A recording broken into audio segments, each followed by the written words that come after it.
রুই মাছ এনেছি দেখার পর থেকেই আমার ভাইয়ের সেই এক কথা, দিদি মাছের কালিয়া কর। রুই হোক বা কাতলা, মাছের কালিয়া ওর বরাবরই ফেভারিট।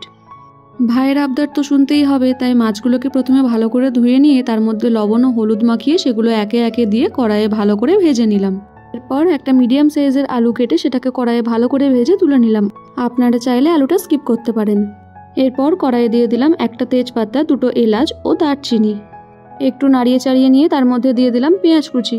পেঁয়াজটা মোটামুটি লাল করে ভেজে নেব। প্রায় লাল হয়ে এলেই তার মধ্যে দিয়ে দিলাম একটা মিডিয়াম সাইজের টমেটো কুচি। এরপর পেঁয়াজ ও টমেটোটা ভালো করে ভেজে নিতে হবে ও টমেটোটা মোটামুটি সেদ্ধ হয়ে এলেই তার মধ্যে দিয়ে দেবো আগে থেকে করে রাখা আদা, রসুন ও কাঁচা লঙ্কার পেস্ট। সাথে অ্যাড করলাম হলুদ, লবণ, লঙ্কার গুঁড়ো ও ধনে গুঁড়ো। এরপর সমস্তটা ভালো করে মেশানো হয়ে গেলে তার মধ্যে দিয়ে দিলাম কাজু বাটা। আমি 4টে মতো কাজু আগে থেকে ভিজিয়ে সেটা বেটে রেখেছিলাম। এরপর সমস্ত মশলাটা ভালো করে সময় নিয়ে কষিয়ে নেব যাতে করে মশলার কাঁচা গন্ধটা চলে যায়। এরপর সমস্তটা কষে এলে তার মধ্যে দিয়ে দিলাম ফেটিয়ে রাখা দই। দই দেওয়ার সময় গ্যাসের ফ্লেমটা অবশ্যই লোয়ে রাখতে হবে। এরপরে সমস্তটা ভালো করে মিশিয়ে নিয়ে তার মধ্যে দিয়ে দেবো সামান্য পরিমাণে চিনি এবং চিনি দেওয়ার পর আবারও সমস্তটা ভালো করে সময় নিয়ে কষিয়ে নেব। এরপর এরকম করে তেল ছাড়তে স্টার্ট করে দিলে তাতে দিয়ে দিলাম পরিমাণ মতো জল।